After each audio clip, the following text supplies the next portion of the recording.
In today's video, I am going to teach you how to add Gmail shortcut in Google Chrome easy. To get started, open Google Chrome on your computer. This method is quick and works well if you want faster access to Gmail without typing the web address every time. Once Google Chrome is open, go to the Gmail website by typing mail.google.com into the address bar, then press enter. Wait for the page to fully load.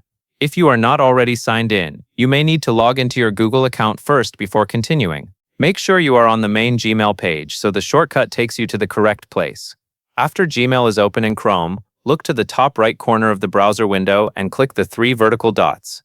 This opens the main Chrome menu, where you will find several browser options. From that menu, move your cursor to the option that says Cast, Save, and Share. When that section opens, click Create Shortcut.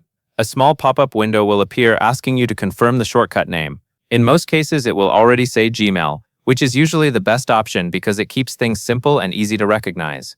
If you want, you can leave it as it is and click Create. Chrome will then generate the shortcut for you. Once the shortcut has been created, you can use it to open Gmail much more quickly in the future.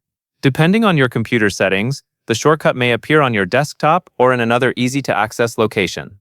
If you do not see the shortcut right away, give it a moment and check your desktop carefully. On some systems, the shortcut placement can vary slightly. That covers everything you need to know.